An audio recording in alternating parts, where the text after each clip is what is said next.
안녕하세요. 법률사무소 기린의 건설분쟁 전문 변호사 최은영입니다. 네, 여러분, 나홀로 집행, 오늘 준비했습니다. 나홀로 집행, 그러니까 오늘은 이제 채권 압류를 제가 알려드릴 거거든요. 보통 채무자들이 돈을 안 갚았을 때 지급명령 결정을 받아서 혹은 승소 판결을 받아서 내가 분명히 돈 받을 권리가 있다라는 것까지는 왔는데 채무자가 자발적으로 돈을 주지 않는다. 네, 그럴 때 채무자 재산을 뺏어서 와야죠. 네, 그 과정을 이제 집행이라고 하거든요. 근데 이 집행을 어떻게 해야 되나요? 라는 질문 가장 중요한 거죠. 우리는 사실 실질적으로 대금을 회수해야 되니까요. 그런데 채무자가 가진 여러 가지 재산들 중에서 오늘은 통장 압류, 예금 채권 압류를 알려드릴 거예요. 제가 오늘은 좀 쉽게 기재해야 되는 각 부분들마다 어떻게 기재하셔야 되는지 알려드리고 또 기재례를 그 사례를 제가 더보기에 올려놓을 테니까요. 그 더보기에 있는 이 기재례를 보시고 그대로 비슷하게 쓰시면 돼요. 특히 청구 취지는 그대로 복사해서 붙여넣기 하시면 되고요. 그다음에 청구 원인도 뭐 금액이나 사건 번호 정도만 바꿔서 쓰시면 되고 별지 목록도 은행명이나 그다음에 금액 정도 바꿔서 쓰시면 큰 문제가 없게끔 제가 올려놓을 테니까 보시고 기재를 하시는 걸로. 그래도 조금 전반적으로 이해가 돼야 이렇게 뭘 쓰라는 거구나라는 걸 아셔야 작성하시기가 편하실 거기 때문에 그거에 대해서 좀 쉽게 설명을 드려볼게요. 예금 채권, 법적으로는 채권 압류 및 추심 명령, 이 신청서를 쓰신다라고 생각하시면 돼요. 근데 기본적으로 대법원 양식 모음을 치셔서 대법원 사이트에 가시면 거기 엄청 많은 양식들이 다 올라와 있어요. 그래서 채권 압류 및 추심 명령 양식을 다운 받으셔서 그 양식을 여시고 제가 이제 올려놓은 이 기재례와 거의 같거든요. 그 양식을 다운 받아서 거기다 채워 넣으시면 된다 이렇게 생각하시면 돼요. 그래서 그 양식하고 또 별지 목록도 거기에 다 들어가 있기 때문에 별지 작성예도 이제 그 양식에 따라 하시는 게 좋아요. 그래서 일단은 그 양식을 다운 받으신 다음에 채권자, 채무자 그리고 제3채무자 그 란을 기재하시는 거는 이제 어렵지 않죠. 채권자는 이제 본인이시고 그럼 채무자는 돈을 안 갚은 상대방. 네, 지급명령 신청의 경우에는 채무자 누군지 당연히 기재되어 있고 판결문의 경우에는 피고를 얘기하는 거죠. 제3채무자 누구냐? 제3채무자 은행이에요. 은행.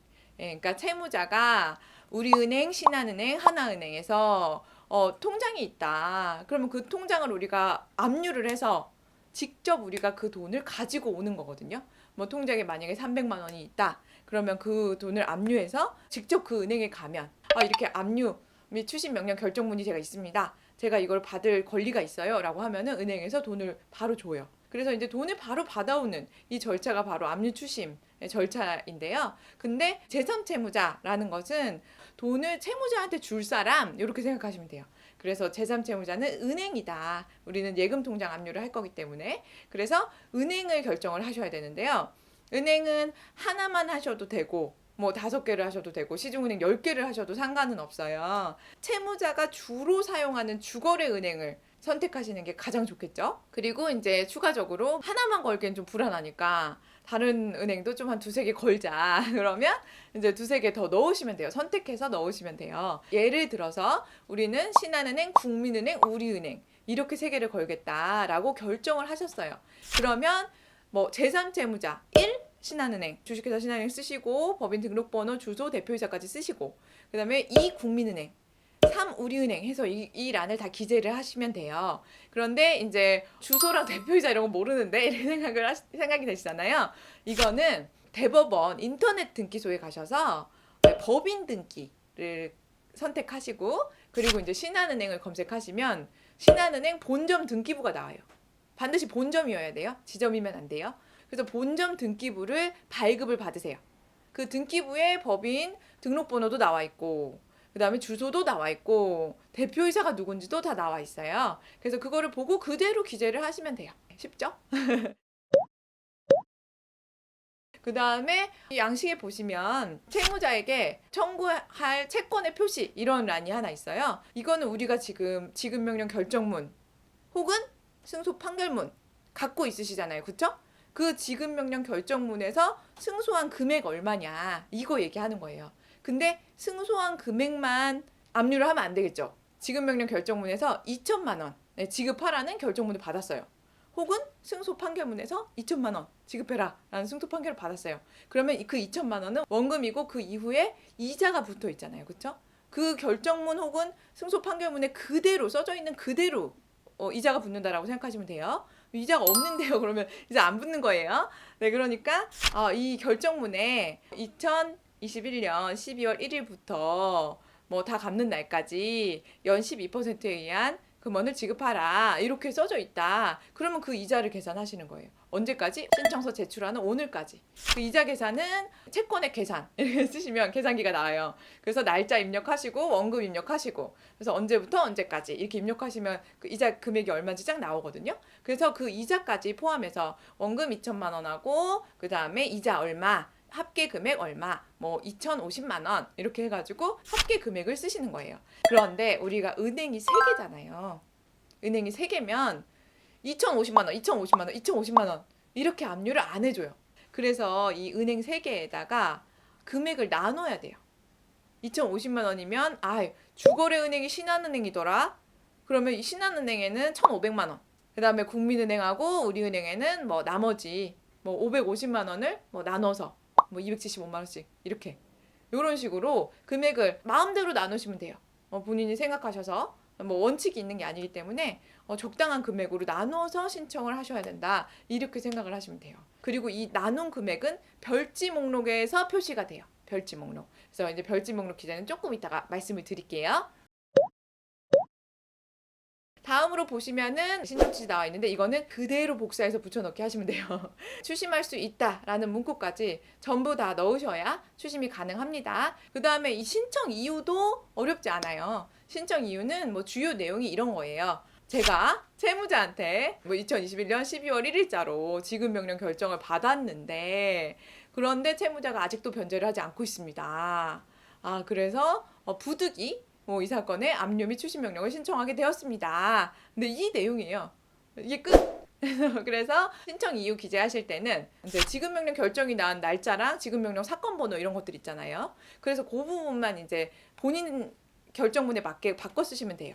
그리고 나 지급명령 결정문이 아니라 난 승소 판결문이다. 그러시면은 뭐 서울중앙지방법원 2021 가단 어쩌고저쩌고 사건 에 관한 승소 판결문 몇 월 며칠자 승소 판결문에 의해서 지급받을 권리가 있는데 채무자가 아직도 지급하지 않고 있습니다. 라는 내용을 뭐 조금만 바꿔서 쓰시면 크게 문제가 없어요. 그래서 신청 이유도 기재를 보시고 더보기에 있습니다. 그리고 이제 마지막으로 우리가 가장 중요한 것이 별지 목록이에요.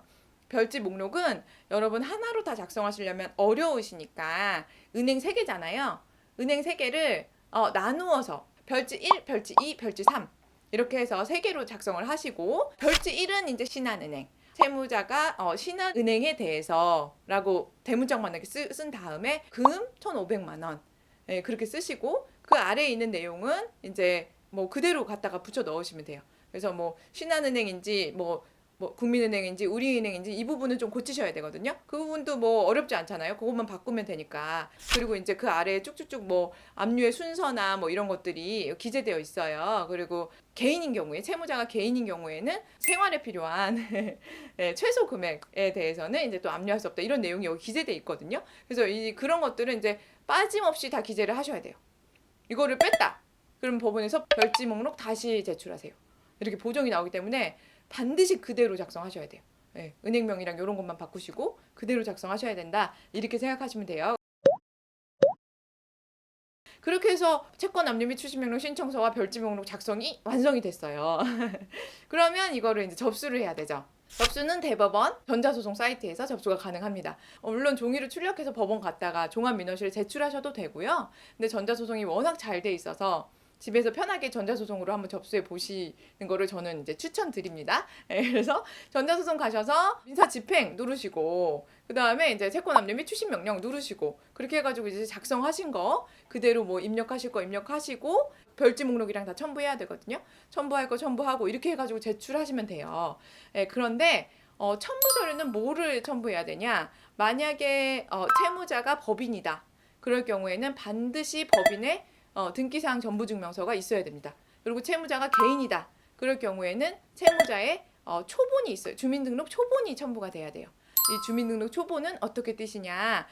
우리 지급명령 결정문 내지는 승소 판결문 있잖아요. 이거랑 채권 압류 및 추심 명령 신청서 작성하셨죠? 이 작성하신 거 이거 그냥 한글 파일로 출력하셔서 가지고 주민센터 가시면 채무자의 초본을 발급해줘요. 그 다음에 제일 중요한 거 뭐예요? 판결문, 지급명령 결정문 당연히 첨부돼야 되고요. 그 다음에 집행문. 네, 지급명령의 경우에는 집행문이 딸려 있어요. 딸려 있어서 집행문 따로 발급 안 받으셔도 되는데 승소 판결문의 경우에는 집행문에 따로 발급을 받으셔야 됩니다.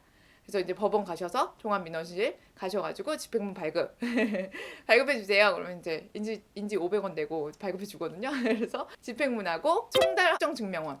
가집행의 경우에는 이제 확정증명원을 발급 안 받으셔도 되지만 이제 총달 증명원은 발급 받으셔야 되거든요. 가집행이란 뭐냐? 판결이 확정되지 않았을 경우. 근데 판결이 지금 확정됐다. 그러면 송달 확정 증명원도 발급해 주세요. 그러면 같이 발급해 주거든요. 그래서 집행문과 송달 확정 증명원을 반드시 발급을 받으셔서 같이 첨부가 돼야 된다. 이거 잊으시면 안 돼요. 이렇게 다 첨부를 하셔가지고 전자소송으로 접수하고 이제 인지송달료 이제 나오면 가상계좌에다가 입금하시면 되고요.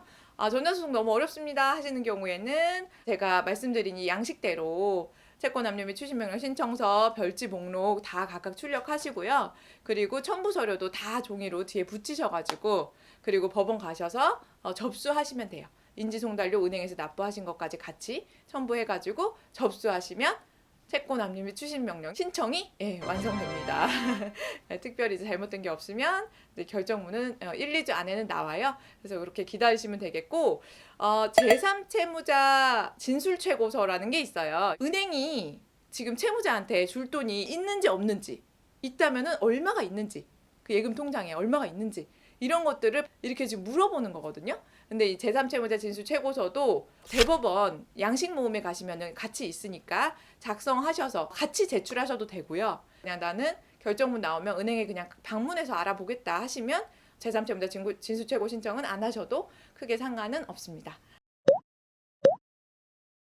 예금통장 압류 제가 오늘 말씀드렸는데요. 돈 들여서 이렇게 뭐 변호사, 법무사 찾아가셔서 집행까지 하시려면은 또 힘드시니까 꼭 한번 활용해 보시고 진행하시다가 어렵거나 궁금하신 점 있으시면은 댓글 남겨주시면 제가 또 성심성의껏 답변 드리도록 할게요. 네, 여러분 오늘도 도움 되셨다면은 좋아요와 구독, 알림 신청 부탁드립니다. 네, 즐겁게 봐주셔서 감사합니다.